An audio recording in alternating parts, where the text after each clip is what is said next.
Hello, everybody. Welcome to episode 5 of Real American Grits podcast. I'm here with Kimberly Wathen, and we wanted to talk about a few things that are kind of current in the news cycle. Again, most of what we do is election oriented, but not everything. And wanted to bring up something that I just did a week ago today. As a matter of fact, on Saturday, I should say. I suppose most people are aware of the train derailment that happened in East Palestine, Ohio. I believe it was about 3 years ago. And that's something that's not in the news cycle, but maybe it should be because, things get old and the news moves on, but the problem is still there and the people are still there. And anyway, I got a phone call for a little bit of help down there. We've done a lot of that sort of things with disasters through the convoy stuff that we've done.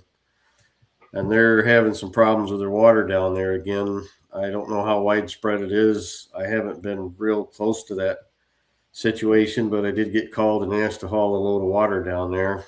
Um, Apparently, people that have their own wells, um, they're showing contamination in their wells again.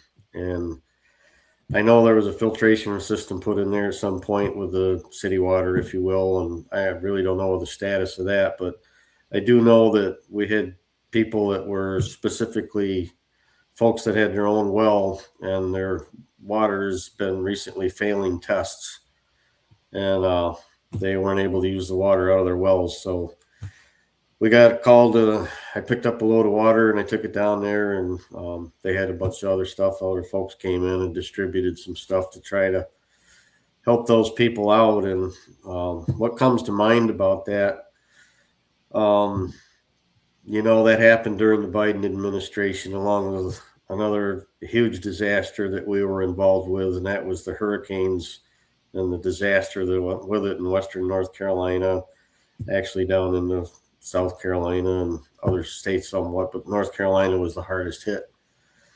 And I guess it brought back to my mind when I was asked to go to East Palestine with water that these disasters happen and the news cycle moves on, everybody forgets about it, but the people that are there, they don't get to forget about it. And the way the Biden administration responded to both East Palestine and North Carolina was horrendous. And again, I feel like it's a case in point of when we have the wrong people in power, there's repercussions, real repercussions to that. And the people in East Palestine are still suffering with what happened down there. I know the Trump administration has responded there, and they did as well in North Carolina. And things were so bad in North Carolina when that happened, and there was almost no response from the Biden administration. And just average, everyday American people stepped up to help those people down there. I don't know what would happen if they didn't have the help of average people going down there and pitching in. And again, the convoys that we've been involved with, they stepped up and we did a lot of different things. We got donations. We took truckload after truckload. I took loads down there, several loads myself, and saw what was going on myself. I saw people with my own eyes living in tents in the snow up there in those mountains, and really didn't have much help. And we took them down, heaters, food, food for their animals, you name it. They were really in a bind, and it's a shame when we have all the things that we're supposed to have to help people in those situations. And it certainly didn't come through during the Biden administration. And we helped right up until Trump stepped in, and then things started to happen. Again, thank God for President Trump and what he did for those people. And then we kind of stepped back and they sort of took over. But it's ongoing. It's going to take a long time to heal that up. But when something first like that happens, a disaster is just happening. It's current, like what happened in Carolina and East Palestine, and the administration in place just ignores you. I mean, it's horrendous. And there's supposed to be all this money allocated, and all these things are supposed to happen. None of it happened. None of it happened under the Biden administration, and it's sickening. But I don't want to go on too long about that. We got other things to cover, but I couldn't help but think back to what was going on in North Carolina when I was asked to go to East Palestine. And it seems like, again, there's consequences to elections that put people in power that shouldn't be in power because the Biden administration didn't respond to either one of those disasters very well. So a couple of things about that. Did you know that the one creek is called Sulphur Run there? So I know you were talking about the one woman said her water smelled like sulfur. Well, it's called Sulphur Run. I'm familiar with. There's a lot of sulfur in their water already, and the creek has run actually red way before the train derailment. Well, they have coal there was a test that a contractor falsified there, so they retracted a lot of their tests where people's wells were testing dirty. So they retracted some of those tests, but you know how that is when stuff gets said like that, then that news continues, and then nobody ever seems to want to talk about the fact that, you know, the results are falsified by the contractor. So, because what happens if the contractor falsifies results? Guess what? They're going to make more money because they're going to have to come back and test, right? Where if everything's fine, the job is probably done. So, well, that may all be, but we got the phone call to bring water, and we brought water. So there's that. But it doesn't change the fact that in the beginning of that disaster, no matter what happens thereafter, the response from the Biden administration was inadequate, to say the least. So moving along, another one of the things that's come up in the news cycle here the last few days is the situation with Act Blue, and we call it smurfing. Most people, or a lot of people, are familiar with it. Some people may not be familiar with what the smurfing is, but it was actually first discovered, I believe, by James O'Keefe, and he did some work on that. And then, as it turns out, our election group got involved with it, and we went and did some canvassing on it ourselves. But what that amounts to is there are certain rules and regulations that go with donating huge amounts of money to political action committees, or to Act Blue, or to Win Red, or to anybody. You have rules, campaign rules, et cetera, that are supposed to be adhered to. Well, Act Blue, Win Red had some problems too, but there was billions with a B of dollars of money that was being handled there, and they didn't have proper explanations of where all this money was coming from. And I'm not going to try to verify where the money was coming from, but I know that a lot of it was illicit, and there's different stories, speculations about where all this money was coming from. But what we do know for absolute sure is they have to justify where all this money comes from, and they couldn't do it. So what they did was something similar to what they were doing with taking people's identities and creating extra voter registrations with those identities. So what they were doing was taking people who really did donate a few times or once or whatever the case may be, and I believe there was people in there that didn't donate at all, totally fictitious, and they would claim that these people donated ridiculous amounts of money with ridiculous amounts of times. And I'll give you a for instance, because we canvassed some of these ourselves, and we got affidavits signed by these people saying that the numbers were completely false, wildly inaccurate, whatever. But one lady that I can think of, one case in point, and we did a bunch of them. There was a lady that was reported to have donated over $250,000, and it supposedly came in with small donations, separate donations, and she was listed for over 7,000 donations for a total of $250,000. So we go find this lady and talk to her and asked her if she minded if we asked her a few questions. We thought there might be some issues with the record, and she says sure. I asked her if she had ever donated to the Democrat National Committee, and she said yes. And I said, okay, if you don't mind my asking, how many times? And she said once. I said, well, if you don't mind my asking, how much did you donate? She said $20. And I mean, she's not exactly living on Palm Beach in an affluent neighborhood. I mean, you could tell there wasn't a lot of money there to be putting out that kind of money for a political donation. So I told her that, and I showed her the record. We had the record, and I showed it to her. They claimed she'd had over 7,000 donations that she had put in. And this is in a matter of somewhere around a year and a half to 2 years for over $250,000. Well, if she made 7,000 and something checks in a matter of a year and a half, or even say 2 years, just say it was 2 years, and I know it was less than that. There's, a little over 700 days in 2 years, and if she made 7,000 over 7,000 donations, that would have been over 10 checks a day. Now, who sits down and writes 10 checks a day and sends them in to a political donation? Pretty ridiculous. I mean, and there were so many of those cases, and it was so obvious that this was just cooking the books, same as the voter registration rules. It's just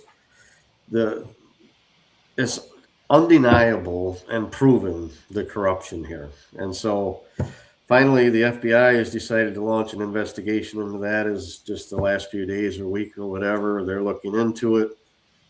John Solomon's been reporting on it, and they're predicting that there will be some indictments, arrests, etc., probably by June sometime on this. And that's something that needs to start happening. We need to start to see some accountability. People for the Smurfs, you're saying? Things, and they'd like to see something happen. And, for the Smurfs, you're saying? Pardon? For the Smurfs? Yeah. Yeah, they're talking about, said for the Smurfs by June? They're talking about some indictments and things by June. But that's for the... Yeah, okay. So Texas Attorney General Ken Paxton filed a lawsuit against Act Blue for this. And the media is reporting 6% of donations coming from Act Blue. It's more like 90 to 93%. So quite the variation. And another telltale sign is it's being reported that a lot of the executives or a lot of the people that are responsible for running that organization are suddenly finding it necessary to resign. So go figure. But I don't see that helps their cause. I mean, if they committed crimes, they committed crimes. So the GOP is also reporting 6%. So well, WinRed's not squeaky clean either. So we actually found some stuff in there, but yeah, the numbers are just crazy. I mean, we've heard reports of where the money's coming from, but I won't get into all that. But I will get into what we have firsthand knowledge of all day long, and that is the fact that these people's names were used to inflate the numbers and cook the books and create all these false reports. And not just the one lady that we talked to a lot. James O'Keefe talked to a lot of other people all over the country. Very widespread, very widespread. So, just more evidence and more corruption. And so there's still people out there that like to say it's the most secure election ever and everything was fine. Well, that's part of the election process is, the funding that goes with it. Definitely got some problems there, just as we have all through the whole system. So don't be surprised to see some action on that. They're talking like by June, you're going to see some people having to answer for that. And it's about time that people start answering for a lot of things. So, and another thing that just happened, and if you want to take a shot at this one, Kimberly, is special election in Virginia just took place here a few days ago, and you want to kind of fill us in on what happened there and the results of it, at least the results so far. Kim? Yeah. Was you going to tell us about the Virginia election? Go ahead. I'll just back you up with some data as you go. Okay. So Virginia had a special election. They were redistricting, and they basically what it amounts to is gerrymandering, which is illegal. And they were trying to draw the lines on the districts to give the Democrats the favor, and their representation in Congress and the House of Representatives is hugely affected by these redistricting plans. And the way it was working before, I think they had 5 Republicans and 6 Democrats or something like that. It was very close to even up, which is somewhere near fair. But when they, I gotta stop you for a sec. So you said gerrymandering is illegal. It's not. It's only illegal if it's racial. It's allowed under the U.S. Constitution if it's for political purposes, but obviously they're taking advantage of that and going way beyond what they should, because they're making it so Republicans have no seats. That's the case in a bunch of states where Republicans end up with no representation at all, which is what they did in Virginia. well, I guess the way it looked down there, they might have one Republican seat they might have, but yeah, Which is basically no representation. But there's a lot of places where it's zero. Yeah, and they're just trying to get complete total power. They'll stop at nothing. They want absolutely no opposition or no resistance. They want complete power, and that's never a good thing, no matter which side it is. But they had the election, and it ran true to form with a bunch of the other elections that we've seen and the things that we've learned. Of course, most of the Republicans were voting no on this because they could see that they were going to lose their representation in Congress, and most of the Democrats are voting yes because it seems like they can never have enough power. So that's kind of the way it was shaping up, and all day long, the Republican side of the debate, if you will, was winning throughout the day on the election. And then at the end of the day, things kind of stopped, and they came out the other side. And next thing you know, guess what? The Democrats were ahead. The Democrats ended up winning that special election, according to what was reported. And I've got some serious doubts about that. We've seen this pattern too many times before. And President Trump himself stepped in and made a comment on the whole situation. And he said that, well, where have you seen this before? And that would be a direct reference back to 2020. And it's happened since then in other elections where one side, the Republican side, is winning, handily all day long. And all of a sudden, for some reason, the voting stops. And all of a sudden, when you come out the other side, the Democrats squeaked it out. And here it is again. Then as President Trump commented on that whole thing, he said, well, where have we seen this before? And so it went to court, I believe, the day after, and it actually ended up with a judge stopping the certification of that special election. And the reason that they used for stopping the certification really wasn't relevant to cheating, although we believe there was. But they said it was worded in a confusing way and that they didn't allow the proper time that they're supposed to do. What was it, Kim? 90 days or something that they were supposed to have for people to comment on that, et cetera, or be out there before they had the election. And they apparently did not do that. Yeah, that's what I was telling you. Once they do that proposal, they have to have 90 days for people to. I mean, once it's proposed, there has to be a 90-day period, and there wasn't that. So the judge threw it out apparently with good reason, and of course nobody's had a chance to look into that to verify whether there was cheating or not. We have our suspicions, but that's not why it was thrown out. It was thrown out for the reasons we just talked about, and I don't really know how they expect to win it, but they're still going to fight that. They're still going to try to jam it through and get the judge to lift that order so that they can go ahead and certify it.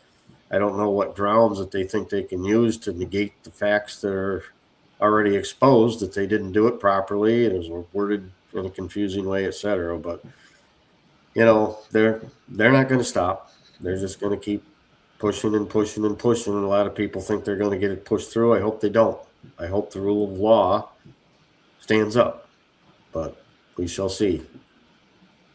So that was another situation that was. I just want to say really quick, I just want to make sure I wasn't incorrect, but Cash Patel did not say that specifically about smurfing. They're talking about arrests for this conspiracy case that they're building, including 2020. So it wasn't about smurfing that he said that. So. Well, actually, that brings up another subject, and yeah, there's the elections and all that goes with it are being rolled into this case that they're building of the ongoing conspiracy. And a lot of people have been impatient. A lot of people want to see arrests. They want to see something happen. They want to see accountability. And everybody's saying, where are the arrests? Where are the arrests? Well, I don't know what's going on behind the scenes at the FBI, but they're working on it. And you have to realize this is a huge case because they're rolling everything in together. The elections being just a part of the conspiracy. It's a huge part, but there's a lot more to it. They're going all the way back to 2016 with the Russiagate, the craziness that went on there, and all of the improper FISA warrants and all of the things that the FBI did. The system was weaponized and corrupted, and moved on from there to the COVID and the restrictions and the election changes that went with COVID. And, it's evidence that was done in order to throw elections. And then they make all the changes to the elections that they really weren't legal. They just decided. And you end up with a stolen 2020 election. And he gets the win, which, they did everything they could do to, in 2016, they did everything they could do to impeach him. They had impeachment trials, and they were just talking about the Ukraine impeachment trial. There's exculpatory evidence has come up, or they're trying to just throw that impeachment out, although I don't know what difference it makes at this point in time. But it's just all of the corruption that's been going on since he won. Well, it makes a difference because people still are saying he was twice impeached. So, of course, it makes a difference to remove those charges. And they're not. I was talking to someone the other day about, whether, and so I'm a stickler on language, as you know, Randy, and so I think it's important to make the distinction.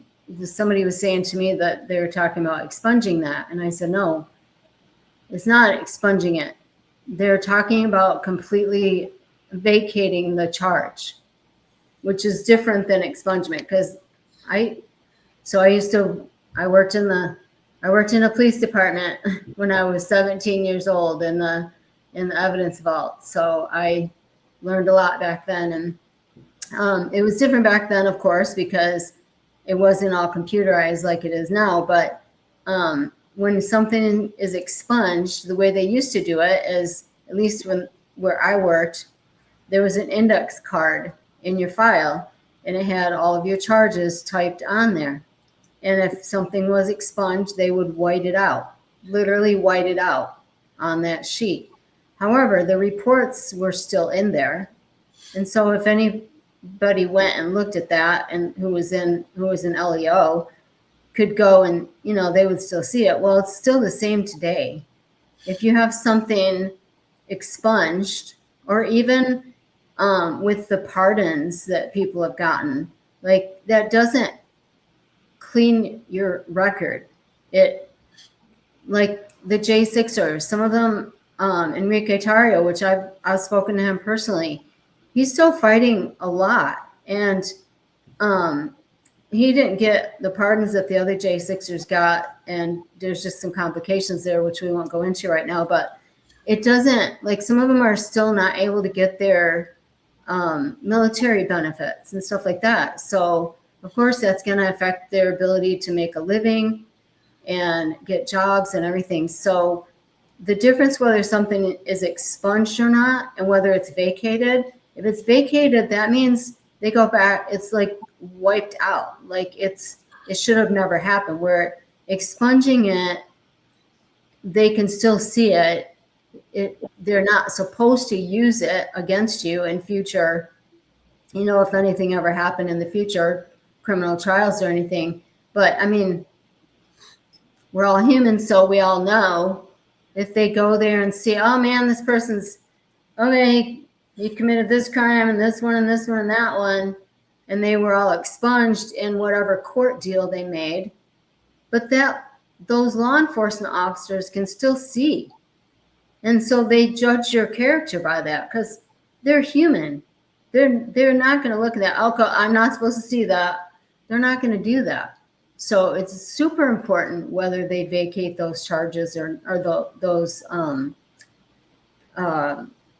impeachments against Trump or not, as opposed to expunging them or leaving them there. It's hugely important because, you know what? We all know the Democrats will still run and say, oh, he was impeached twice. They'll still say that. But you know what? Then you can point back at them and say, nah, those charges were vacated, which means they were never true. So huge difference. Well, another thing along that line of what you were just saying, that people judge your character, which is true. And for the people who still don't see who President Trump is and the battle that he's put up for this country, and the fact that he is the real deal, he is sincere, he loves this country, he's put up with unbelievable resistance, and he's been impeached, he's been shot, he's been charged with false crimes, he's gone to court, he's been indicted, and he's still in there fighting for this country. And I wish that all of this stuff gets exposed, and the people who committed these crimes, which are they're the most heinous crimes that have ever been committed against this country, that it finally gets the truth out there and people finally start going to jail so that the naysayers can see it and understand it and realize that what we've been saying all along is the truth. The crimes have been committed. There's been a conspiracy. There basically was a coup against the United States of America. When you steal an election, as they did on November 3rd, 2020, and there's not much doubt about that anymore, that's a coup. It's a bloodless coup. And it started in 2016. When you undermine the president of the United States with false charges or with all these investigations and all that Russia craziness, they hamstrung him, they handcuffed him, they rendered him nowhere near as effective as what he could have been and should have been, and you're undermining the will of the people who elected him. That's a crime. And For anyone who doesn't understand why they're doing the conspiracy theory, just to clarify, I shouldn't say conspiracy theory, this conspiracy case that they're doing. The only reason, and I don't like that it's called a conspiracy, because conspiracy has taken on a whole new meaning in the last few years, but it just means that there was a conspiratorial effort going back at least 10 years against Trump. And the reason they do it that way and put everything under that umbrella is because it takes away the statutes of limitations for things that they did to him that the statute of limitations is already normally passed if it wasn't filed under this conspiratorial type case or filing. So that's the only reason why they're doing it that way and kind of throwing everything under that same umbrella. So then they can go back 10 years as opposed to 3 or 4 or 7, whatever the statute of limitations is on each of those types of cases. That's right. And a lot of the things that were some of the most serious crimes started right in 2016 before he ever took the oath of office. The criminal behavior started and the conspiracy. And, a lot of people, as to what she was talking about, a lot of people think of conspiracy theory and they're like, oh, the crazy people that are denying the election and the conspiracy theories and all that. No, this is a real conspiracy. That's a different meaning of the word, you might say, but it's. Well, and I'll submit that this started long before 2016. Well, that's true, but This started way effort. back in the 50s or 60s. Yes, sir. Yes, ma'am. Long time ago. John Birch Society has some information from way back when they started, and they were talking about these things that were happening and going to be happening, and they were hitting the nail right on the head. But in this particular situation with this huge effort against Trump and the MAGA movement, they were stunned when he won the 2016 election. There was cheating going on there, but they underestimated his popularity. They underestimated his too big to rig ability, I guess you would say, and he won. And that wasn't part of their plan at all. They were stunned. That wasn't supposed to happen, at least not in their mind. And so they immediately went to work, and it went all the way to the top. It went all the way to Obama and a meeting in the Oval Office with Obama and Biden and Rice and Clapper and Brennan and the whole dirty bunch. And the evidence is there. They have the evidence. And, everybody keeps saying, well, when are we going to see some action? When are we going to see some arrests? I believe it's coming. I would be stunned if it doesn't. I mean, I believe with all my heart that there is going to be accountability, but people have to understand this is huge. You're taking down. There's never been something like this in our history. It's unprecedented to have figures that stand this tall, or these very top figures that are going to be charged with serious crimes. This has never happened before. So it takes a lot to put that together and make it stick. But I believe they're very close, and we keep getting reports out there all the time from very credible sources that it's coming. It's getting closer, and I hope it is. Because I if we just don't, want to remind everyone, the federal government, when it was instituted, it was supposed to be responsible for 3 things: providing for the national defense, regulating interstate and foreign commerce, and managing the nation's monetary system. That's it. And now look at all the things they have their fingers in. And people want to whine, Trump wants to get rid of this and that and the federal government and downsize the federal government, and, oh, we shouldn't do that. Well, that wasn't what they were supposed to be doing. And they have their fingers in everything now. And they're taxing the hell out of all of us so they can have their fingers in everything. Not to mention all the surveillance they're doing now in the name of safety, which I'm not against all of that. I'm not. But when I see cameras going up on the streets in my little conservative town, that pisses me off. Yeah. Because you know what? If somebody in an outlet store wants to steal a bunch of clothes, if that store knows that that's happening, in my mind, they're responsible for putting their own security in place.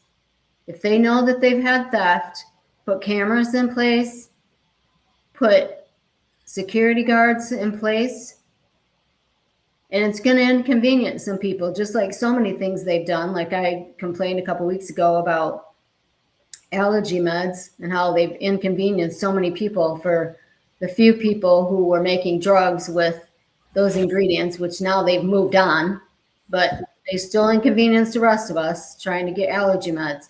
So that store, in my mind, and I think most people would agree with this, they're responsible for their own safety, for their own securing their premises, securing their inventory. And why do the rest of us have to be subjected to cameras being put up on the street that read license plates from a mile away? Well, I shouldn't say that. I don't know if they read a mile away, but we have satellites that can certainly do that from many miles away.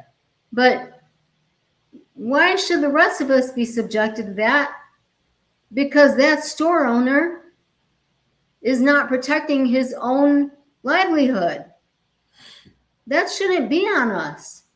And this is what the store owners do now. You wonder why you see all these videos on YouTube of everybody running out of the store? I've seen it personally myself. I saw an old man greeter at a store. This has been probably 3 or 4 years ago, at least. This old man, the little greeter at the store, nice guy. And somebody runs out of the store with a whole cart full of stuff. The beepers are going off like mad, and he's just standing there like that. But that's not his fault. Because you know what? These store employees now, which I saw it all over online this past week, store employees are told, do not touch them. Let them go. Do not put your hands on them. Do not follow them. Do not approach them. Because we have insurance. The insurance will pay for whatever we've lost. So don't touch them, because they're more afraid of if you go after that person. And I saw one video of a guy coming right up in a Best Buy, behind the counter in a Best Buy. And he had a blue shirt on, so maybe he was trying to make it look like he was an employee too. But he went up behind the counter and he just reaches up on the shelf. Behind the counter, the cash wrap. He walks up, just grabs the box, and they just let him go. And one of the guys standing there paying for his stuff was, he wanted to go after him. And they're like, no, sir, no, we can't. So, and then that guy comes back and goes, okay, how much do I owe you? And he was mad. But you know what? Everybody was saying, that guy should have just said, well, I'm just leaving. I'm not paying you, which we know that's not the right thing to do. But my point is, we as regular consumers and regular people end up paying the price for the criminals, because the store owners tell the employees not to touch them because the insurance will pay. And then all of our insurance money goes up, our costs go up to the regular consumer. And then we're surveyed more. So they put up cameras. Our insurance prices go up because the insurance company is going to pay the store owner, because the store owner doesn't protect his own livelihood. Well, when it gets bad enough, a lot of stores in Los Angeles, New York City just had a chain close where they just close and leave the city because they won't. Yeah, they're losing too much money. Yeah. I mean, how do you keep a store open when you're getting ripped off every day for But you know why? Because the insurance companies end up canceling them. Well, right. They get enough of it that it's just like if you have 10 car accidents, your insurance company is going to cancel you. So if you allow this thievery to go on, eventually it becomes kind of unaffordable for whoever's paying. And if it's the insurance company, I mean, I don't think it's unaffordable for the insurance companies. That's a joke. They're not. They're going to look at it as unaffordable. They're not going to. It's not that different from our government. They're going and spending money. Congress doing insider trading, and government is spending money every which way you can imagine and charging us for it.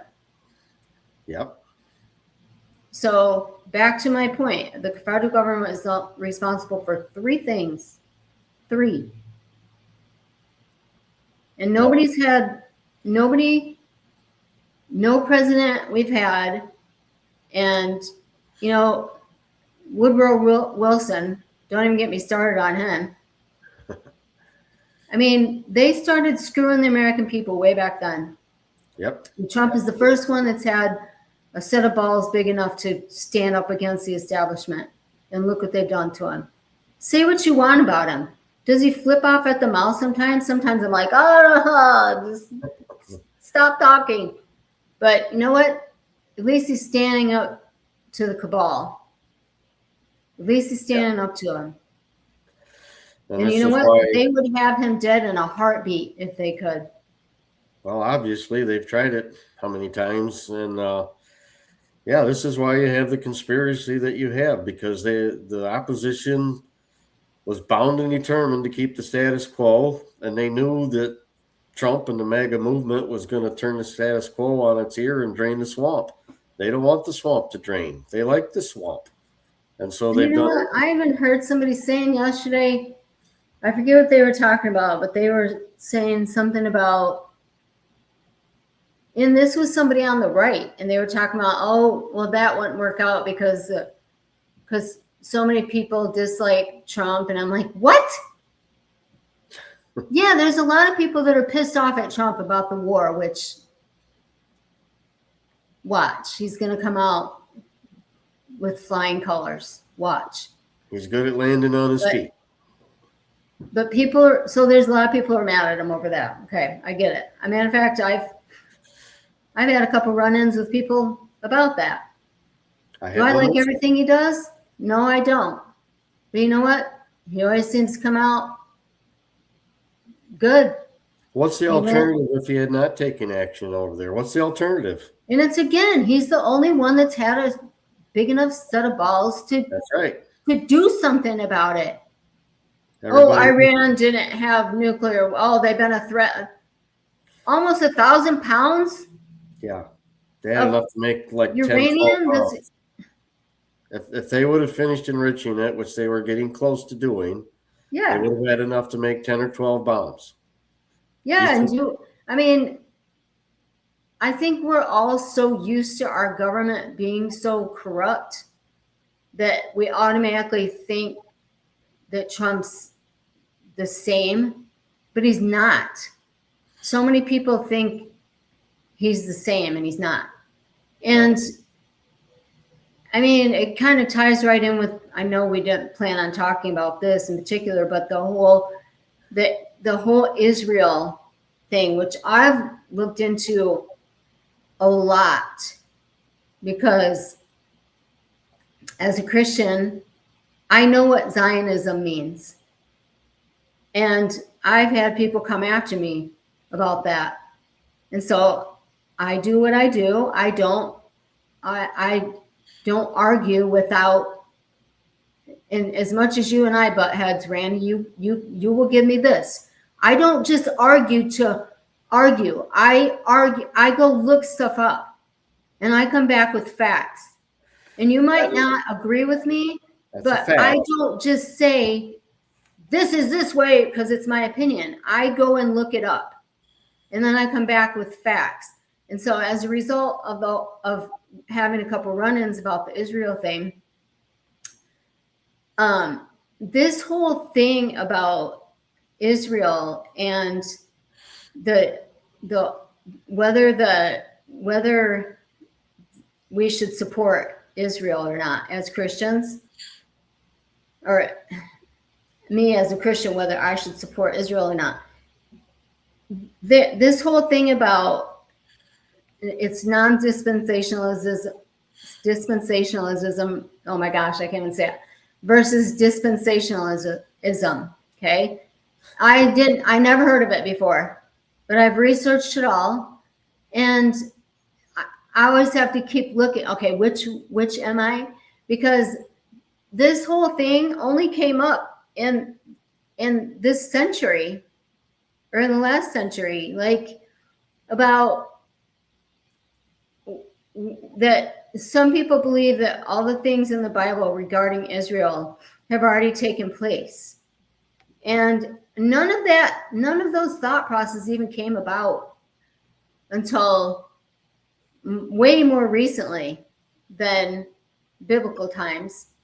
And so people are ending friendships, people are bashing each other all over whether to support Israel or not. And I mean, obviously Trump supports Israel, but we all see that he doesn't agree with anything or everything that their government does. They're a secular government. We all know that. But it's ending friendships and it's splitting families apart because of, and to me it's more spiritual warfare. But so I said all that because people get something in their minds and then it's spread across the media purposely. And that's a reason why Candace Owens and all these minions of hers are doing, and she's getting proved wrong in court about the stuff that she's saying. But you know what? They still keep doing this. Even when they're proven wrong, they still keep doing this. You know why? Because she's made millions of dollars spreading her lies on media. And so I know I'm like all over the place right now, but the whole point is we need to pay attention to what people are flapping their jaws about and whether they have facts to back it up. And it's not easy to know who's telling the truth and who's not, but we all need to do our due diligence. And I was talking to somebody this week about, Randy and I and our podcast and how we butt heads a lot about stuff. And I'm the fact checker, and Randy believes everyone, and I don't. I'm the doubting Thomas. I'm like, well, what did the, I'm always asking questions. Okay, what about this? So what if that person said that? I want to know the facts. Testimonials are not scientific evidence, but I also know, like I sent Randy some stuff this week, and I said, okay, when you look up the data, it's obviously favoring the environmental stuff, the environmental lie, the Green New Deal, blah, blah, blah.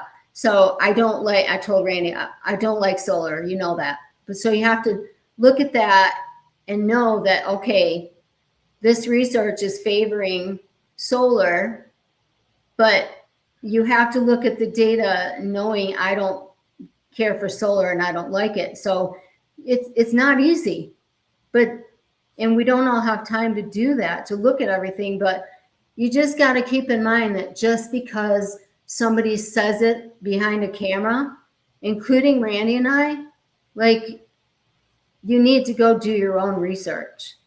Absolutely. You need to be cognizant of the people you're hearing stuff from.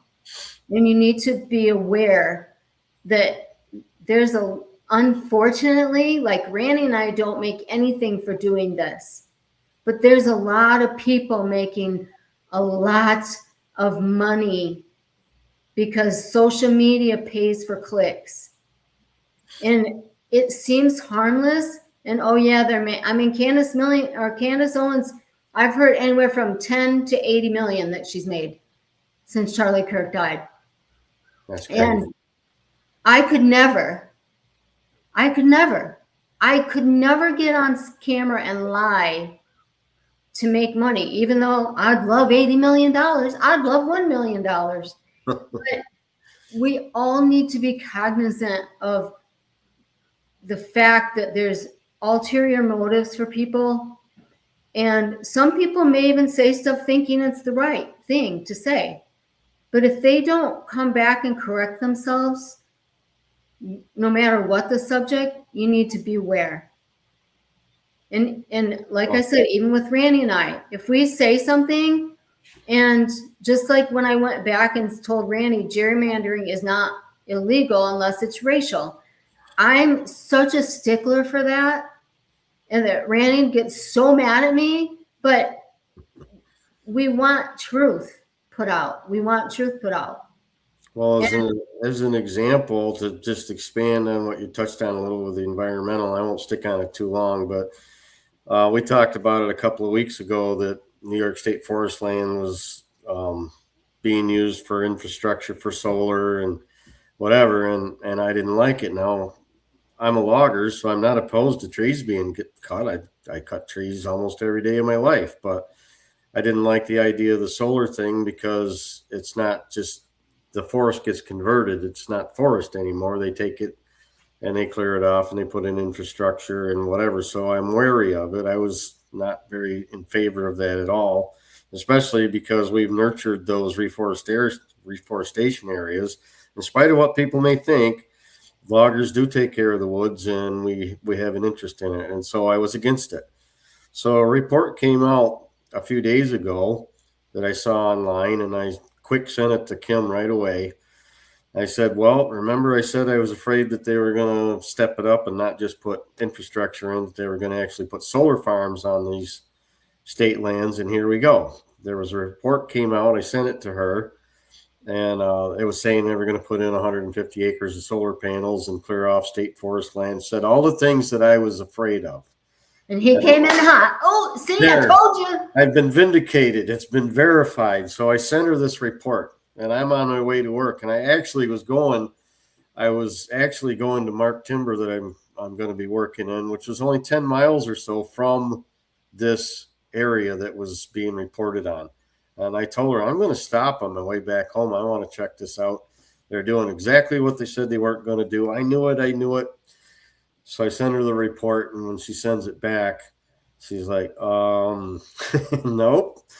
And she debunked it. Let's just put it that way. She debunked the report. And so even though Let me give a couple of examples. They said 150 acres, basically made it sound like it was going to be cleared and there was going to be this many trees gone. Well, it turns out only about 10 acres are cleared. It's not on state land. It's on private land that has been leased to these people. And the article that was written, to me, anything when somebody does a big long write-up on Facebook, that's a red flag, because usually it has errors and it's usually created for drama. So it was only about 10 acres, not 150. It assumed full grown, thick forest, which it wasn't. Some of it was actually already cleared land, or clear land, not cleared, but clear. Well, I knew right away when I read it that some of the numbers about the numbers of trees and things, I knew they were wrong. I'm in the business, and I knew that those numbers could not be correct. And anyway, I sent it to her because I know she fact checks the living daylights out of everything. So I sent it to her, but I'm like, yeah, this is exactly what I expected. And like I said, go ahead. She debunked it. See, it's kind of our outlook. Randy's always like, boom, doom scenario. And I'm not. I'm always looking for the bright spots in what's happening. And so that's part of our battle. But I've learned so for those of you who don't know, I have a master's degree in exercise science and I'm a dietitian. So I learned a long time ago, and I went to college it took me 10 years to get my bachelor's degree and another 2 to get my master's degree because I had to go part-time. I worked, and then I got married, and then, so I had to do life while I was going to school. So I was an adult when I finished, I was doing my degrees in my 20s. So most people graduate college early 20s, right? And so I learned I was doing life at the same time. And I became very disheartened in some ways because I was taught in school, as a dietitian, the government, I came out of college thinking the government had our back. They wanted to protect us nutritionally and blah, blah, blah. So I've learned over the years, not only was a lot of the stuff that they taught us about nutrition a bunch of bullshit, excuse my language, but also the biggest thing I learned is just because something is in writing doesn't make it so.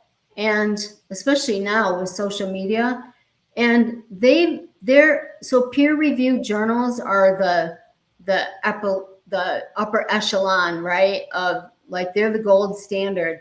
Well, they've even fallen from grace. There's the Lancet is one of the most well-respected journals around, and they've had to pull articles because they were skewed. And when you read a peer-reviewed journal article, you look at it and you have to consider. So the reason it's peer-reviewed is because a a team of your peers look at it, and they not only look at your results, but they look at, was your experiment set up properly? Did you use the right control group? Were your statistics right? Did you draw the proper conclusions from your data? Did you extract the data properly? So there's a lot that goes into it.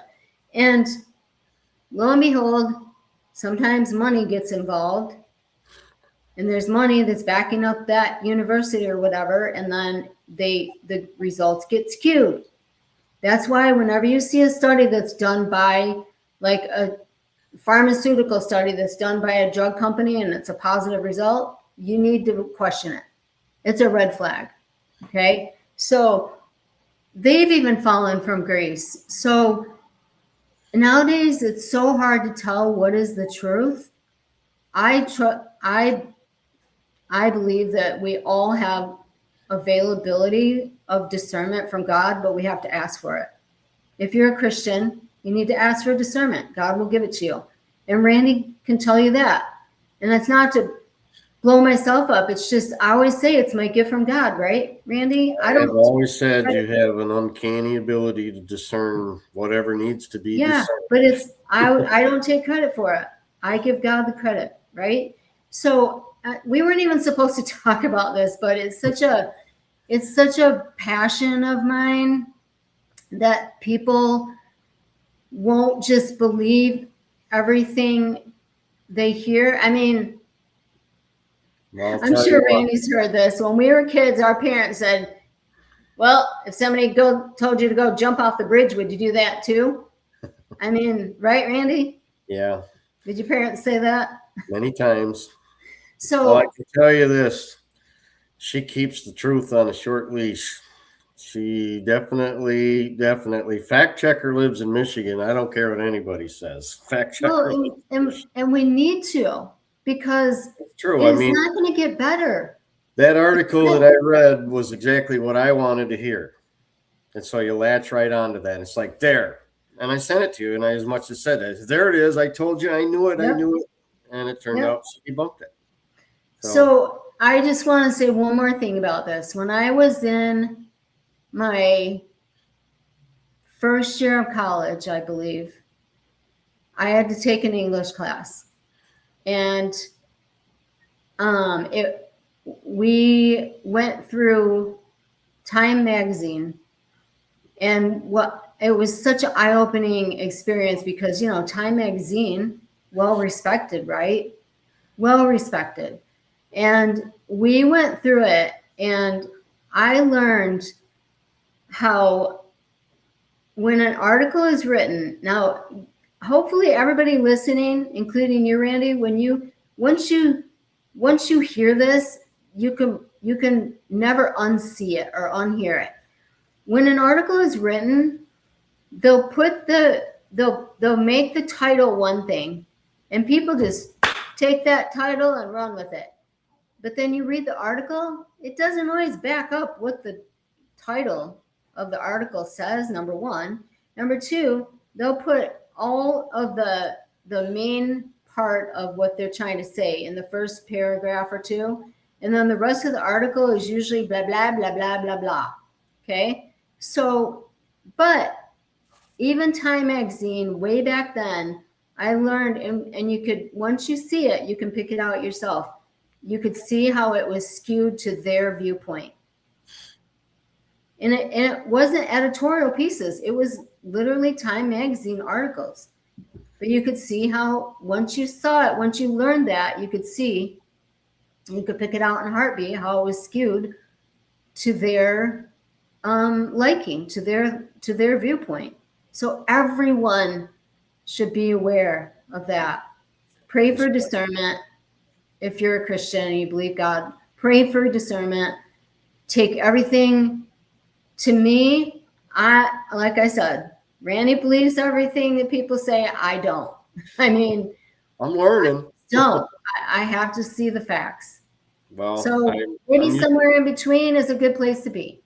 I'm used to taking people at their word, and I've conducted my business that way a lot over the years, and I've done okay with it.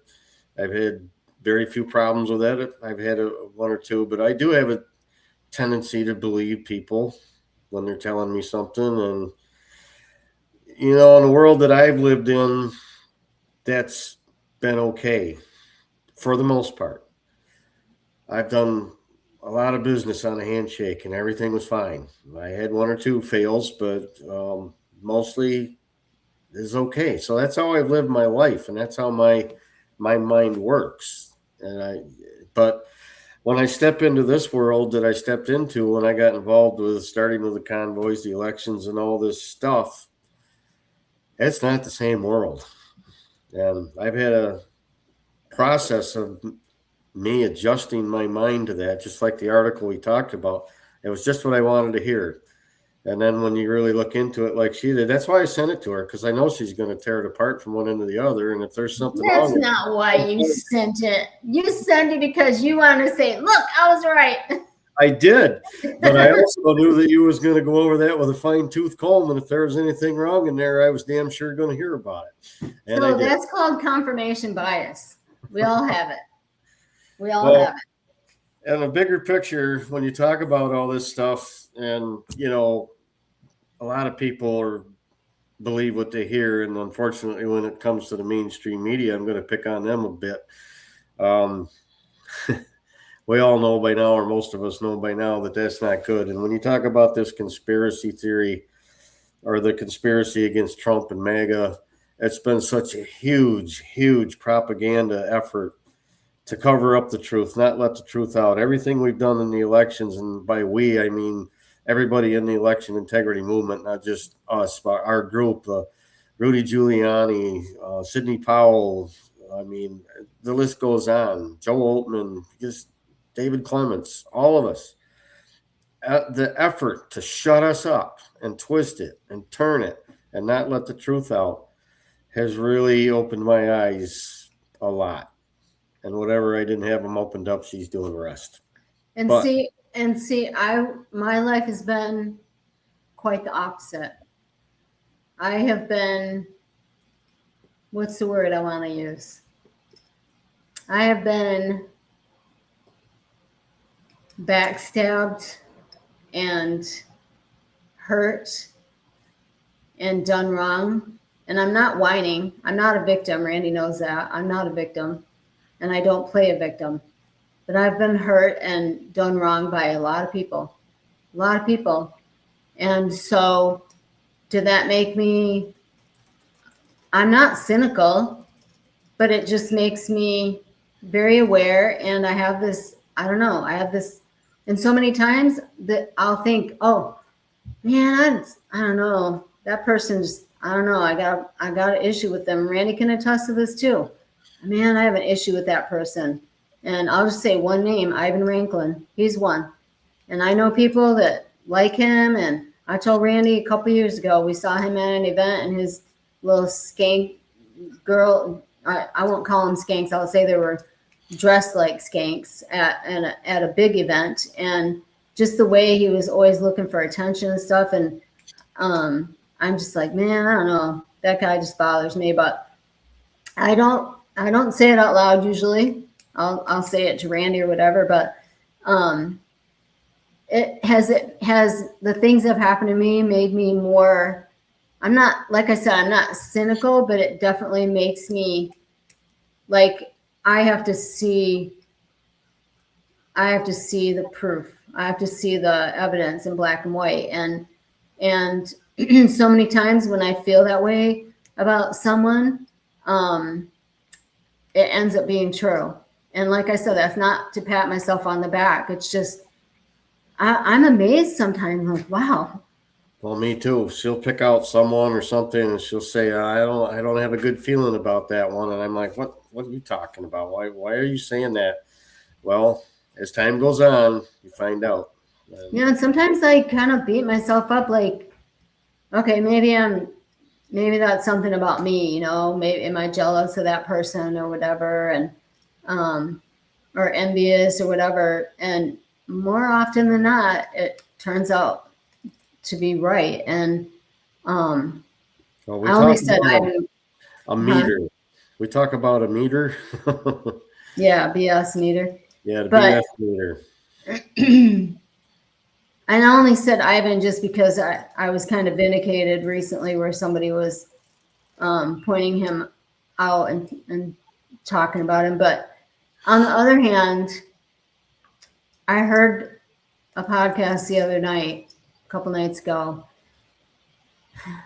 and we're over time, so we need to wrap it up. But um, they were talking about all these connections between all these people, and they were talking about Q, which don't even get me started about that. But um, different people see things different ways, so you got to allow for that too. And sometimes, like, you just got to check things.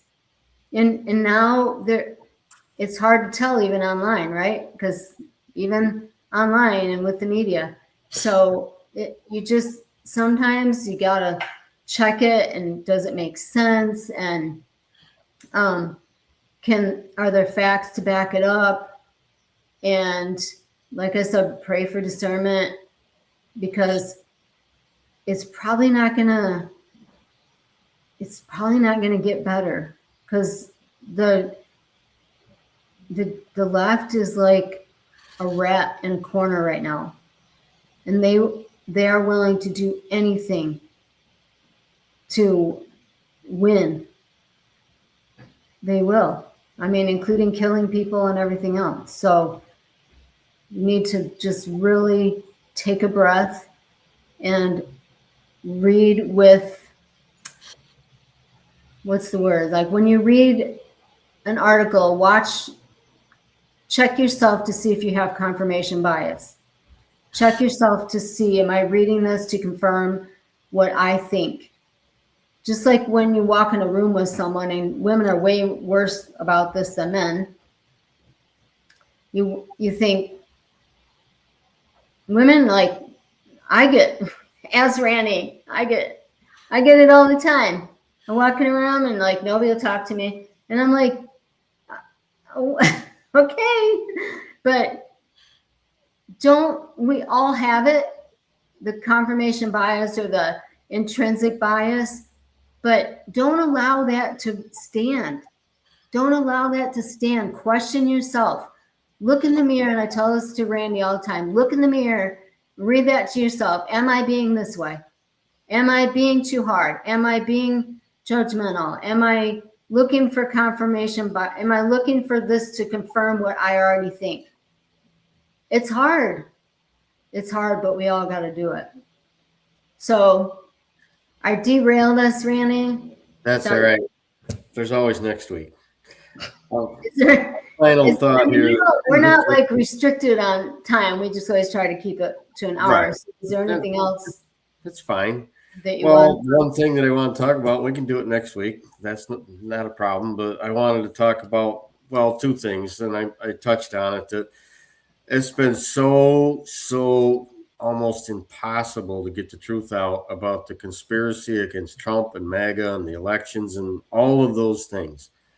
There's been a massive effort to squelch the truth, but I've always said the truth, sooner or later, the truth will come out, because you can prove the truth and you can't prove a lie.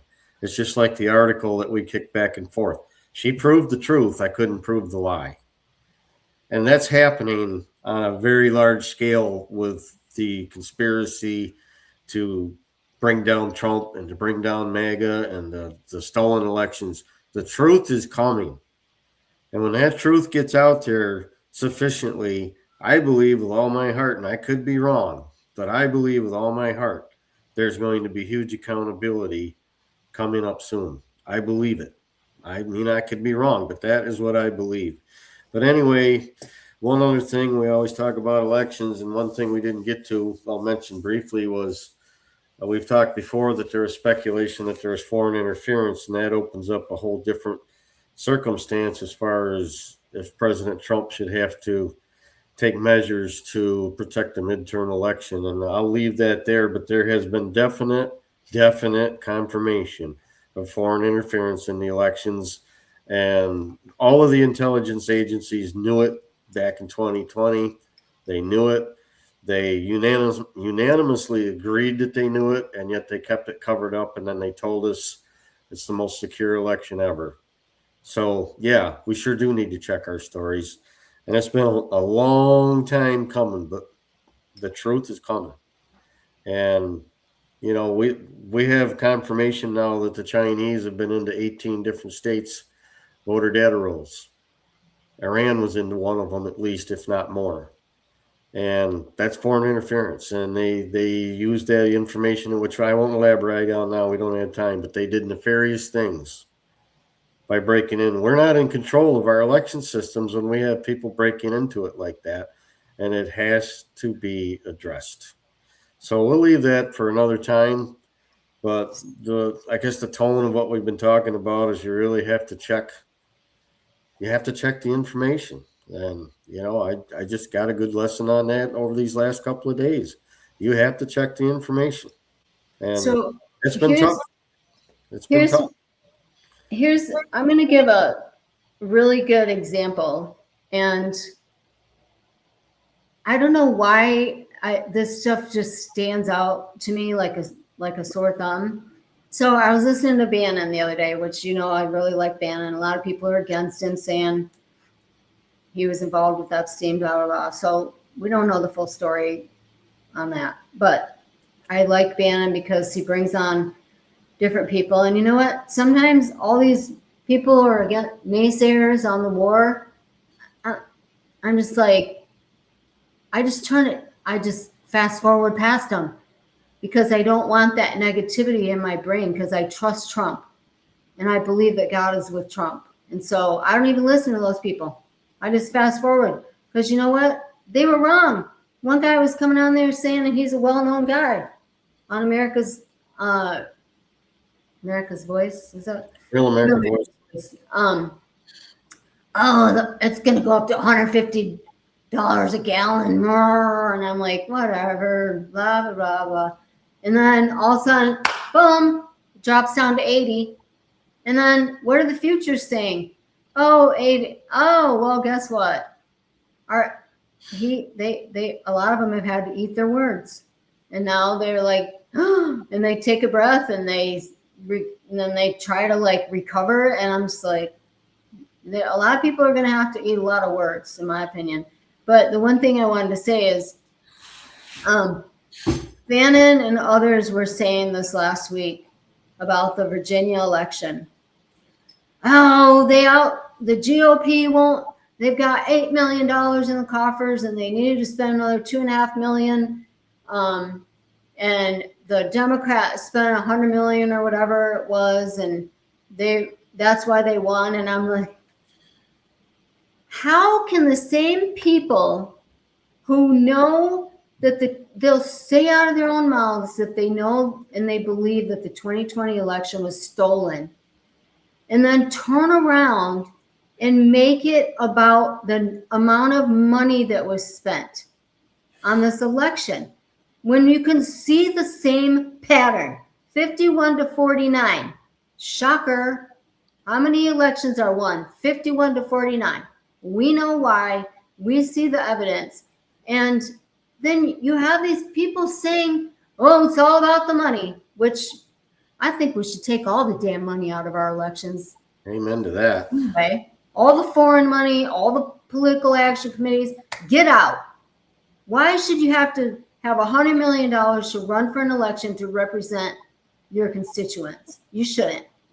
And so that's a whole other discussion. But so he said, Bannon and others said, they spent all this money, and that's why we lost the election. That's part of the reason why we lost the election in Virginia. But the same breath saying that they were unable to prevent Paxton from being ahead, even though they way outspent Paxton's campaign. Yeah. So how can you say two things? They're opposite. It drives me crazy when they say, oh, like in Mandani, for instance, I don't know what happened in that election factually, but I got a suspicion that there was some corruption in that and different things like that. And then in New York in particular, we have a lot of far left stuff. And New York is a lot more red than what people would like you to believe. And they say, well, you got to stop voting for that stuff.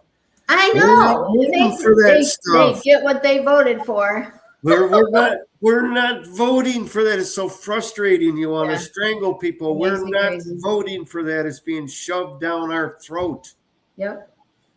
It drives me crazy.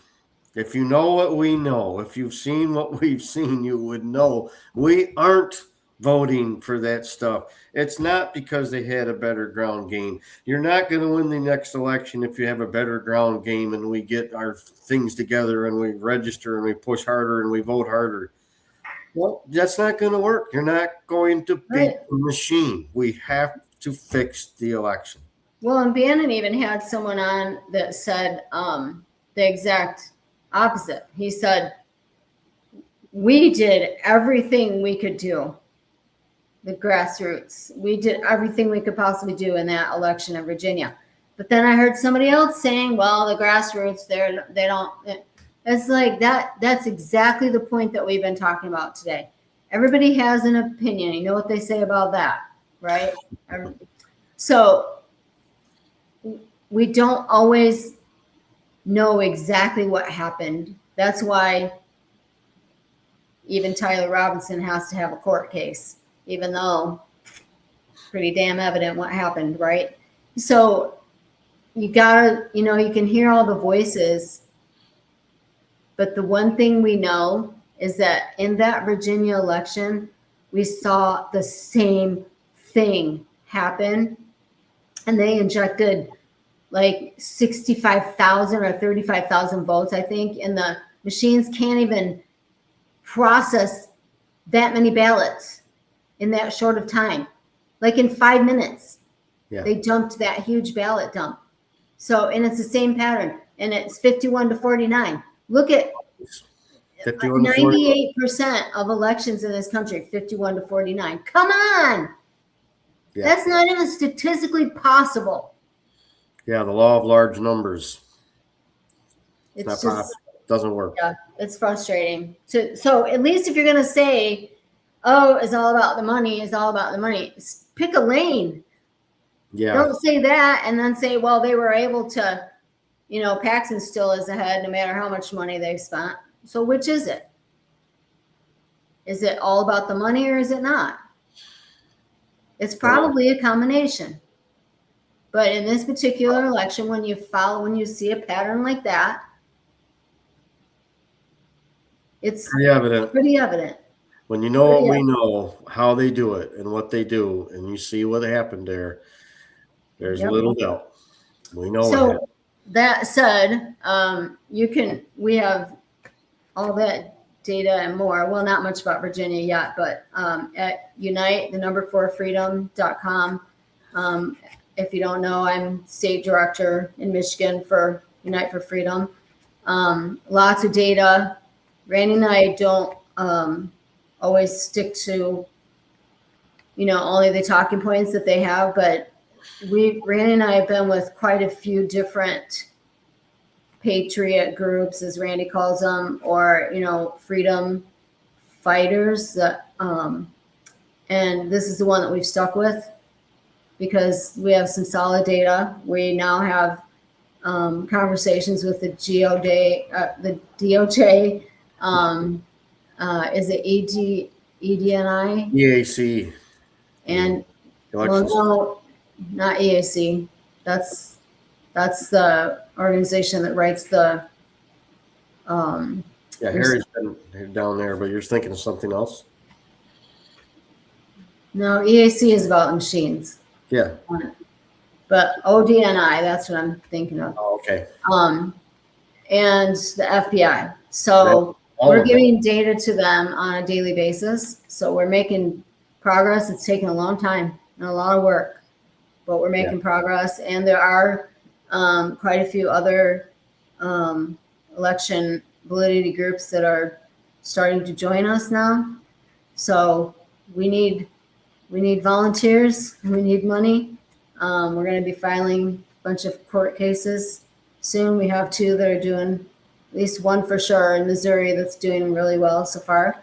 So all the data is there if you want to go take a look at it. And I want to say one more thing before we go because we're way over time. So I talked about this a couple weeks ago. This is my book, The Human Value Project, Raising Children Who Know Their Worth. I was telling someone the other day, a young guy in the gym, and we were talking, and he said, I'm going to look up your book. And he probably was early 20s maybe. And he said, I'm going to look up your book. It's only 99 cents. It's an ebook right now, guys, 99 cents. And I told him, and I told a couple of people, this book is written for parents to instill value in their kids. It's a conversation, but this is a good book for anyone to read. Anyone. And this is the first, and will end up being a series of books. And the next one, well, I'm sort of doing an addition to this one, hopefully. It's going to be maybe a kid's book, which I'll talk more about that later. But most importantly, the next probably, or maybe the third one in this series is going to be for adults, because I was anorexic for a long time. And I've been able to figure out why I became anorexic. I know how I came out of it. And I love giving that knowledge to people. Love it. Matter of fact, last week with my hairdresser, I totally changed her life while she was doing my hair. She's probably, I don't know, mid-20s. And I took her through this little exercise that I do, and I've done with a lot of clients. And she said, yeah, she knows it's going to change her life. So pretty cool stuff. So that's on the horizon. So, but if you guys could give me some love, go order my book on Amazon. It's called The Human Value Project. It's only 99 cents. Paperback's going to be coming out pretty soon. So I've done a lot of work on it. This is a project that I've had in my heart for over 20 years. So any support I would appreciate. Read the book. Yep, and leave me a review if only if it's a good one though. No, seriously though, if you find it in your heart to do a review, that'd be awesome. Anything else? Guess that's it. All right. Well, until next time. See ya.